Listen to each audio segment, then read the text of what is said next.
El tema que nos ocupa hoy va a ser la unidad número 2, la expansión europea, y precisamente lo que vamos a ver como tema número 1 son cómo se reparte el mundo y principalmente cómo durante el siglo XV, siglo XVI, en vista de que los turcos otomanos han cerrado la ruta de la seda, esa ruta añeja que va desde China, pasa por la India, se introduce en Persia y desemboca en el Bósforo, que cuando los turcos toman Constantinopla en 1453, obviamente van a cobrar muchísimos impuestos a las mercancías que vienen y van para Europa. Entonces, lo que precisan los europeos durante el siglo XV es pues las especies, lo que ustedes saben como el ajo, la cebolla, las hierbas de olor, el tomillo, el cilantro, el epazote, la sal también, todo eso que son artículos para los europeos de lujo, con lo cual pues sazonan los alimentos. Entonces eso es importantísimo para el mundo europeo. Esa ruta se cierra. Entonces, los que comercian con los turcos ahora, que cobran muchos impuestos, son los venecianos, que a su vez, pues han incrementado la tasa de impuestos. ¿Cuál es la respuesta de otros países a este evento político y económico? Portugal. Ya vemos que Portugal es el país más occidental de Europa, prácticamente pues asoma al Atlántico y va a aprovechar esta buenísima ubicación para buscar nuevas rutas, para no estar en el juego de los impuestos y pagar más por lo mismo. Entonces Portugal comienza a explorar las costas de África, 1450 y tantos. Vemos que los portugueses pues tienen algunas factorías en algunos puntos importantes del continente africano, dan la vuelta a Cabo de Buena Esperanza y van a estar tocando la puerta también de lo que sería Portugal, van hasta China, van por Japón. Entonces parece que el comercio que establecen los portugueses con este mundo oriental, entre los hindúes, chinos, japoneses y el mercado que es muy fructífero, el de los esclavos, van a tener pues prácticamente los portugueses buenos dividendos económicos. Al parecer, quienes están quedando atrás son los españoles, y los españoles también, a partir de su unificación, 1492, se van a lanzar a esa carrera por descubrir nuevos mundos, nuevas rutas, ya que tampoco quieren entrar al juego ni de los portugueses, ni de los venecianos, mucho menos de los turcos. La expansión turca es incuestionable, es decir, los turcos prácticamente tocan la puerta de Austria, de Viena, casi lo toman, si no es porque hay una coalición de reyes europeos. Entonces, desde el siglo XV, los turcos otomanos son un verdadero rival en el mundo mediterráneo. El otro país que tenemos que hablar es España, que es la tradición que nosotros tenemos. Los españoles pues, se unifican en 1492 y hay una exploración de Cristóbal Colón. Cristóbal Colón pues está envuelto en el mito, en la leyenda, más que en la historia. Cristóbal Colón, si analizamos su diario, que es el diario de a bordo, que hace algún tiempo quisieron darle cierto auge, sabemos que se perdió el diario de a bordo, pero lo que conocemos es una introducción de Bartolomé de las Casas donde hace hincapié de lo que pretendía el señor Colón. Colón lo que hizo fue 4 viajes, se quedó con la idea de que había llegado islas previas a China y a Japón, pero nosotros sabemos que pues tocó varias islas como las que hoy se conocen como Puerto Rico, Cuba, República Dominicana, que comparte Haití.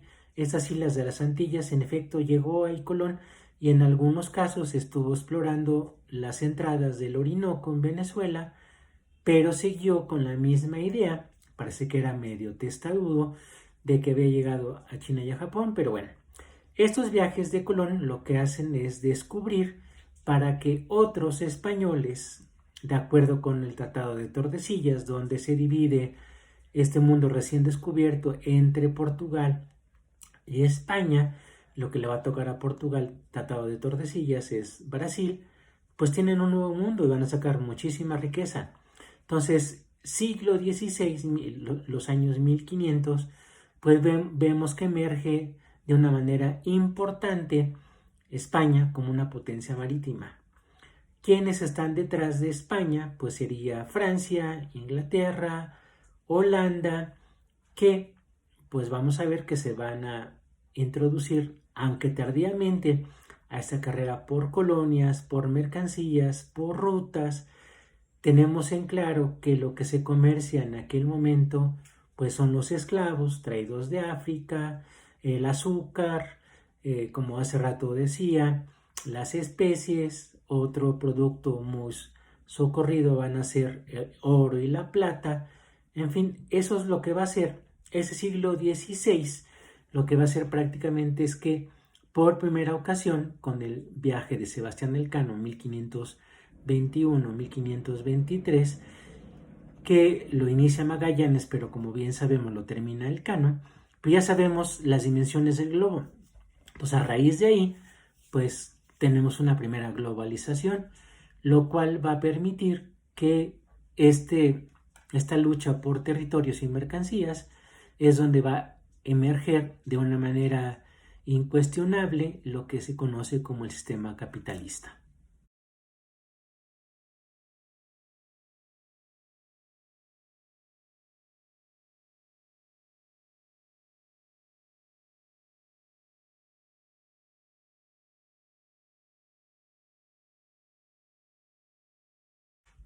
Otro de los aspectos importantes es la competencia que se traen entre estos países. La otra vez mencionábamos que el sistema de flotas español, el cual se reunía en Cuba con las flotas de Sudamérica, con lo que traía de la Veracruz, y que de ahí partían cargado de pues, riquezas, ¿no? Marfil, oro, especias, plata y demás cachivaches, ¿no? Vemos que despertó la envidia de otros países, principalmente de Inglaterra. Hay un aspecto que entra entre la literatura muy interesante. Recomiendo que lean a un autor que se llama Emilio Salgari, que maneja el tema de los piratas, donde vamos a ver que los reyes franceses e ingleses, principalmente la reina Isabel, va a dar patente de corso, es decir, la patente de corso es un documento que dan las autoridades monárquicas inglesas y francesas para que sus navegantes, convertidos ahora en corsarios, pues se dediquen a piratear y a robarles prácticamente a estos buques españoles la carga. Entonces vemos a ver que es una actividad muy fructífera esa de la piratería, pues hasta la fecha sigue siendo algo que deja buenos dividendos, buenas ganancias. Y lo que vamos a ver también, que con esta introducción de países como Inglaterra y Francia, va a cambiar mucho el mapa mundial. Vemos que pues las principales potencias, pues vemos que España se queda con prácticamente una buena parte de América. Portugal tiene Brasil, ya como que cuando tiene Brasil, pues desdeña sus posesiones en África, que se ha metido hasta Indonesia, y lo interesante es cómo Inglaterra poco a poco se va a introducir principalmente con base en algunas empresas de accionistas, como la empresa de las Indias Orientales y Occidentales, donde pues los capitalistas meten su dinerito. Vemos que la introducción de colonos a lo que va a ser las 13 colonias que vienen holandeses, franceses, ingleses, que va a dar pie posteriormente a la nación norteamericana, pues vemos que de los años 1600 comienzan esta inquietud por expandirse, por asentarse, tener territorio. Vemos que en Sudamérica, pues estos ingleses y franceses y holandeses se asientan en las Guyanas, en la Guayana, y van arrebatándole también a España algunas posiciones en las Antillas. Inglaterra, que es una potencia en el siglo XVIII, siglo XIX, dejando muy atrás a España, que en esos tiempos se eclipsa. Bien sabemos que el periodo principal donde España pierde sus posesiones es el siglo XIX, esos primeros años, y finalmente España queda sin colonias en 1898 y ahí entra como una crisis española porque lo que necesitaban era pues la bonanza colonial, ya no hay. En su momento pues fue una gran potencia, ya lo dejó de ser. Siglo XIX, entonces Inglaterra, con base en estas empresas de accionistas de las compañías de Indias Orientales y Occidentales, se introducen y logran conquistar buena parte de la India. Bien sabemos que el siglo XIX Inglaterra tiene 2/5 partes del planeta, sabemos que tiene Canadá, Sudáfrica es un protectorado con Egipto, toda Oceanía es suya, Australia, Nueva Zelanda, se han hecho amigos con Francia y le han quitado algunas posesiones a China. El caso de Hong Kong, que hace unos años lo regresaron después de estar como 400 años como protectorado inglés. Vemos que los ingleses en efecto tienen una buena organización colonial. No estoy diciendo que yo sea colonialista, estoy explicando que los ingleses son muy poquitos y logran por muchos años dominar a la India. Hoy en día en la India hay como 1.300 millones de habitantes, es decir, hace 100 años pongan ustedes que eran unos 400 millones. ¿Cómo es posible que una isla tan chiquita como Inglaterra haya podido dominar a un subcontinente como India, ¿no? Entonces vemos que los ingleses afinan mucho su sistema capitalista. Por ejemplo, es el caso de que de la India se llevan el algodón, prohíben a los ingleses y los ingleses más bien prohíben a los hindúes que trabajen el algodón. Los ingleses se lo llevan y lo manufacturan en su país, en la isla, y lo regresan ya como mercancía, es decir, ropa, en fin. Entonces vemos que este es un ejemplo claro de que los ingleses transforman la materia prima en una mercancía, cosa que no sabían hacer pues muchísimos pueblos. Entonces vemos que pues los ingleses son potencia, durante mucho tiempo lo fueron, y que van a tratar de aminorar el impacto, van a eliminar la competencia y van a ser los primeros en transformar a gran escala la materia prima en mercancía.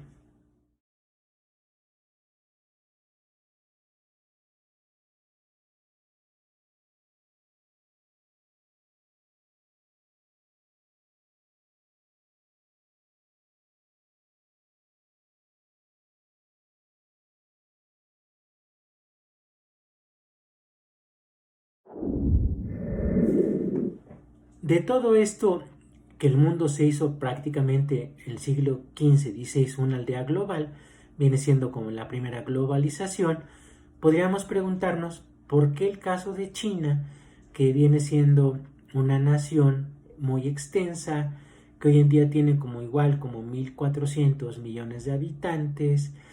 ¿Qué pasó con China? Entonces vemos que al arribo de los europeos, 1.400 y tantos, pues China entra en un periodo de crisis existencial, político, social, cultural. Hay hambrunas. Recuerden que los chinos pues, son muchos. Para darle de comer a tanta gente se requiere pues realmente una buena organización como hoy la tienen. En el momento que estamos describiendo, siglo XV, siglo XVI, no la tenían. Por eso logran meterse portugueses, holandeses, franceses e ingleses y prácticamente poner en jaque el sistema político chino. Va a haber también en esos momentos un cambio de dinastía, lo cual debilita muchísimo la estructura política de este imperio chino. En el caso de Japón, que es otro de los países que van a fantásticos para el mundo europeo, Japón representa como algo exótico, tiene una cultura muy atrayente, hay por lo que conocemos de su literatura, hay un shogun. El emperador es una figura decorativa, el shogun viene siendo como un dictador.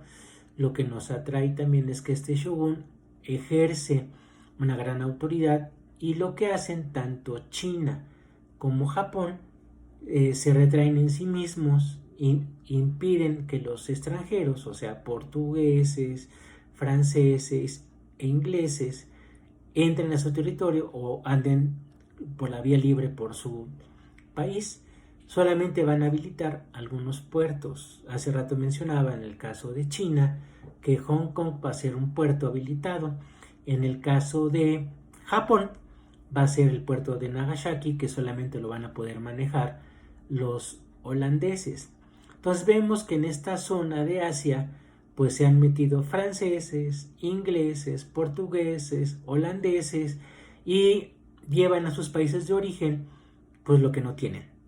Por ejemplo, de Inglaterra hoy en día podemos decir que ese hábito de tomar el té a las 5, pues el té sabemos que es entre chino e hindú, pues vemos que es algo muy exótico en su momento, pero ahora es prácticamente un artículo de primera necesidad para los ingleses, porque el aroma que tiene el té, lo que representa un periodo de civilización, de exquisitez, pues ahí lo tenemos, ¿no? Entonces, durante este periodo, vamos a llamarle precapitalista, donde se va teniendo en cuenta qué hay a través de los barcos, la tecnología de aquel entonces, las brújulas, el astrolabio, los galeones españoles surcan por todos los océanos, y vemos que de esta disputa territorial, a ver quién tiene más colonias, para el siglo XIX, que va a ser un tema que vamos a ver posteriormente, vamos a ver que el mapa cambia muchísimo.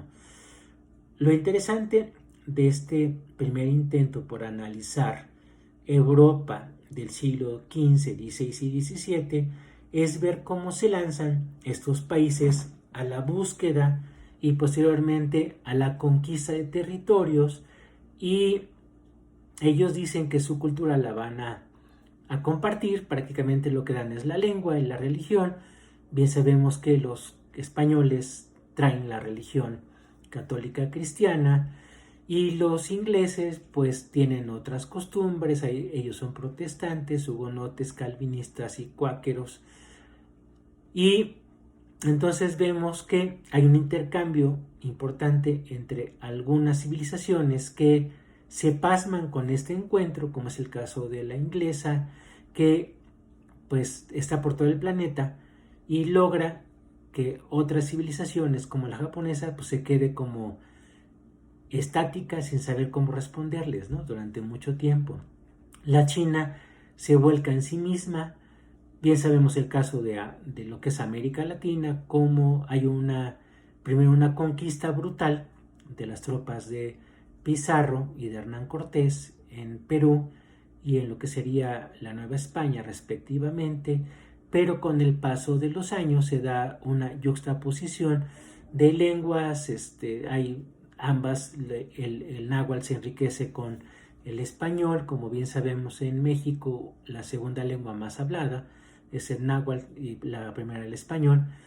Entonces vemos que además de las mercancías, culturalmente tienen impactos insospechados que hasta el día de hoy podemos revisarlos con el flujo de mercancías, que es lo que estamos viendo, como Europa tiene una avidez por ciertos productos que no tienen y le dan la vuelta al planeta, van buscando y van encontrando lo que buscan. Entonces es muy interesante cómo el mundo europeo se abre camino, se impone rápidamente sobre algunas civilizaciones que quedan como aletargadas por ese impacto sin saber cómo responder. Van a tardar mucho en responder mientras se da un cambio cultural intenso entre esas latitudes. Por ejemplo, el mundo hindú se ve enriquecido por la dominación Inglaterra, y también vemos que con Mahatma Gandhi logran echarlos después e India se vuelve un país pues, poderoso como hoy en día. Bien, en conclusión, de ese primer tema de la unidad número 2, la expansión europea, lo que podemos sacar en conclusión es que a través de los adelantos tecnológicos, la carabela, los galeones, el astrolabio, se lanzan a conocer, a descubrir y a conquistar, pues prácticamente por los mares, conocen todos los mares, el Pacífico, el Atlántico, van a todos los continentes, África, Asia, América, y lo que hacen es un primer momento, es un acercamiento para después pues ver qué les interesa y llevarse lo que les importa. Es decir, los portugueses, que fueron los primeros en salir de su continente, explorar África y llegar a la India, a Asia, tener contactos con pueblos africanos, después con la civilización exquisita de la India, con los chinos y con los japoneses, vemos aquí que esto los europeos lo aquilatan y la primera experiencia occidental, que es el mundo portugués, va a sacar muchísimo provecho. Ya con este ejemplo, que obviamente lo conocen los españoles, cuando los españoles igual logran salir de la península, igual mismo procedimiento, exploran, conquistan y sacan toda la materia prima que pueden de las colonias, pues vemos que es un camino ya andado. Inglaterra, Portugal, Holanda, Francia, aunque Francia en menor grado, también tienen muchísimas colonias después, entran, decíamos hace rato, tardíamente a esta carrera por colonizar, y lo que vemos a grandes rasgos desde el siglo XXI, con la tranquilidad que puede dar y el reposo que puede dar la tecnología, en donde yo les estoy explicando estos temas de una manera muy tranquila, pues vemos que este primer encuentro entre mundos, siglo XVI, siglo XVIII, fue atroz para ellos. Nosotros somos el resultado muy lejano de eso que aconteció. Se preguntarán, pues, ¿qué aconteció? Pues que se fueron descubriendo unos a otros. Hay un texto que se llama La Otredad, como el otro pues concibe a los iguales o a los diferentes o a los semejantes. Entonces, con esta visión pues se explota grandes cantidades de minerales, oro, plata, grandes cantidades de materia prima, algodón que decíamos hace ratito que es para todas las telas, y aunque el pretexto de salir era porque los otomanos habían cerrado 1453 la ruta antiquísima de la ruta de la seda, que era aquella que venía desde China, pues vemos que estos países ahora el traslado de la hegemonía económica se va a ir del imperio turco, que era la que supuestamente con ese control de las rutas prácticamente se dispersa, se va para otro lado. Vemos que Portugal es potencia no mucho tiempo, después España es potencia unos 2 siglos, y siglo XVII, siglo XVIII y parte del XIX, Inglaterra va a ser la dueña de los mares. Entonces, en historia podemos ver que eso obviamente repercute en una bonanza económica, en mejores de vida, en mejores condiciones de vida para algunos, no para todos, porque bien sabemos que estos pueblos colonizados, que van a estar subordinados a los dictados de la metrópoli, ya sea Londres, pues Madrid, Lisboa, París, que son las capitales de estos imperios, vamos a ver que lo que quieren sacar es provecho. Entonces, eso sería el aprendizaje previo al capitalismo. Vemos que hay una gran demanda por conocer territorios, pero también de sacarle provecho y conocer mercancías, o más bien hacer mercancías, buscar la materia prima. Entonces, hay mercados que satisfacer, por lo tanto hay que buscar la materia prima. Entonces, la dejamos por aquí. Que les vaya muy bien.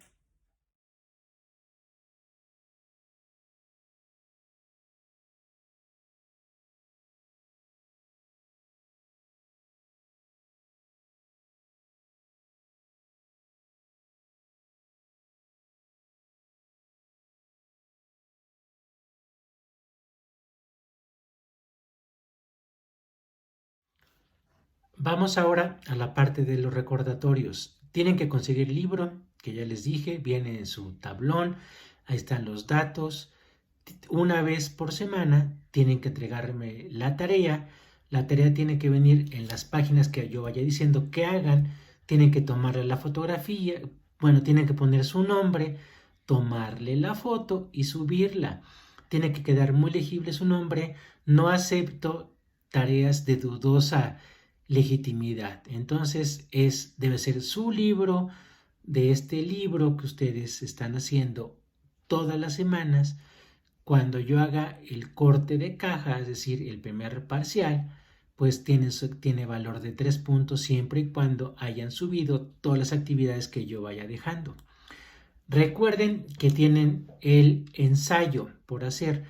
Posiblemente, el ensayo son 3 puntos, posiblemente esta actividad del ensayo la pueda cambiar por otra, posiblemente, déjenme ver porque me han pedido algunos de sus compañeros que si se puede cambiar por otra cosa. Bien. Recuerden también que tienen que ver las películas. De ahí de las películas y subir el reporte también son 2 puntos.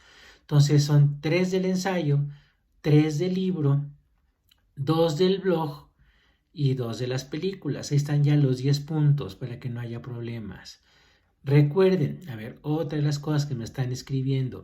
Recuerden que lo que tienen que hacer ustedes en las horas de clase, que ustedes ya tienen su horario, ahí tienen que ponerse, se suben a mi tablón, yo estoy haciendo los videos por aquello de que muchos de ustedes tienen problemas con el internet, con las computadoras, que el hermano también está trabajando en su casa, que la mamá, que el papá. Ok, entonces pidan, ya está ahí el tablón, ya están los videos, están las actividades. Pidan entonces que les dejen el horario de su clase y ahí es cuando me vean. Entonces ahí yo dejo estos videos que son las indicaciones, las recomendaciones. También lo que les dejo es pues lo que tienen que hacer del libro, subirlo todas las semanas. Yo estoy dejando ahí qué páginas deben de hacer. En fin, no se pierdan, por favor. Si no pueden, ya. Entonces véanlo más tarde. Por eso estoy dejando también con esa explicación de que si no me pueden ver ustedes en vivo, por eso hago estos videos. A veces nos vemos en vivo, no todas las veces, pues, pero es más fácil para ustedes que en el momento que puedan, que ya haya internet en su casa, que ya hayan prestado la computadora, pues vean estos videos con mucha atención, me vayan siguiendo y hagan las actividades, por favor, no se pierdan. Entonces, por aquí estamos. Tienen el Classroom, el tablón. Tienen mi cuenta Twitter. Vean el tablón, ahí está. Y además, yo voy subiéndoles cosas que les pueden servir en el blog. Entonces, tienen 3 cosas para que me puedan seguir. Insisto, no se vayan. Quédense por acá, se va a poner bastante bueno con estos chismes de la historia. Ahora sí sería todo por el día de hoy. Tengan muy buen día. Nos estamos viendo.